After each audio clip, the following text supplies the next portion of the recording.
Hola, un fraterno saludo para todos. Hoy vengo con unas notas cristológicas desde el credo niceno-constantinopolitano.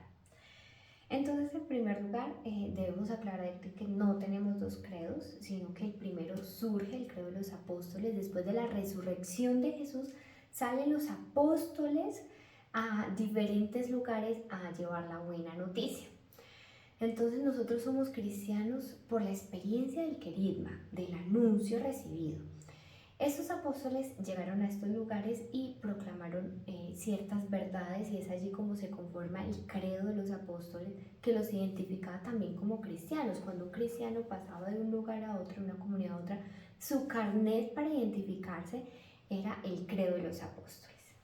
Resulta que posteriormente van surgiendo algunas herejías o algunas dudas.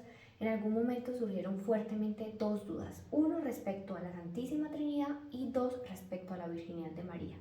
Entonces de la Trinidad se decía: Dios Padre creó al Hijo y lo mandó al mundo, o que había mandado a Jesús al mundo pero que no era el Hijo, o que Jesús había vuelto al seno del Padre y luego había regresado a la tierra en forma de Espíritu Santo. No se tenían claras las divinidades o la naturaleza de la Santísima Trinidad, ni tampoco de la Virginidad de María. Es en el siglo IV cuando se da el concilio. El concilio tiene dos partes.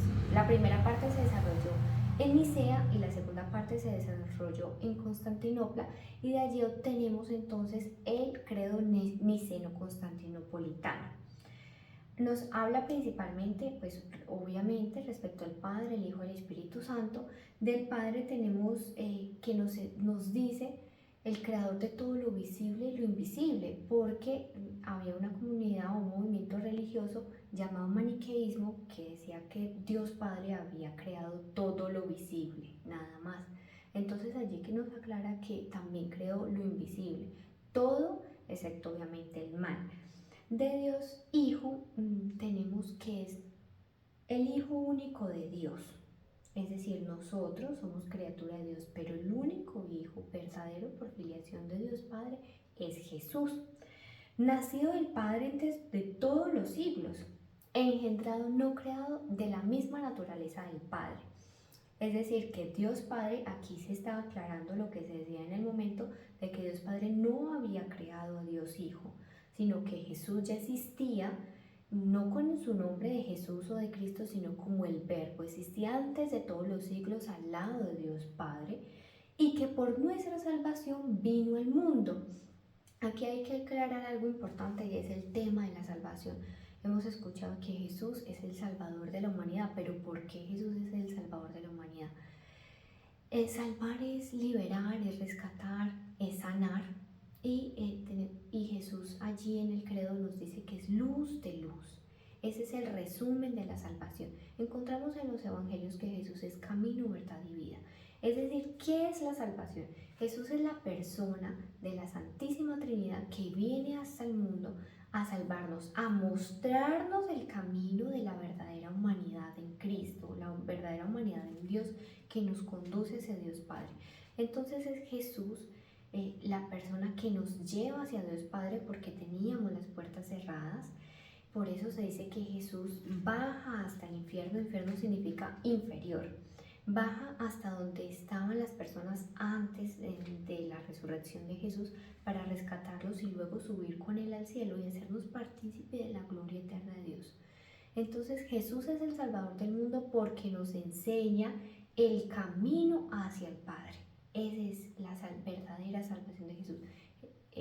Es enseñarnos el camino hacia el Padre, luz de luz. Luego tenemos la aclaración respecto al Espíritu Santo, de quien se dice que procede del Padre y del Hijo, y que con el Padre y el Hijo comparte la misma naturaleza, y que también habló por los profetas.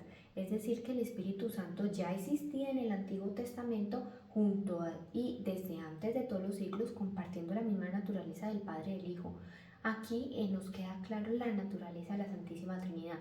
No tenemos una persona que haya creado a otra, sino que Dios Padre, Dios Hijo y Dios Espíritu Santo se consolidan en este concilio niceno-constantinopolitano, como lo que conocemos ahorita en el Catecismo de la Iglesia: tres personas distintas y un solo Dios verdadero. En este credo también encontramos una expresión importante respecto a la virginidad de María, y dice que se encarnó de María Virgen, es decir, que se aclara que no tuvo relaciones con José, sino que es el mismo Dios quien se encarna por voluntad propia en el seno de la Virgen María para nuestra salvación. María Virgen. Aquí encontramos entonces esas dos aclaraciones. Así que muchas gracias, nos vemos hasta una próxima.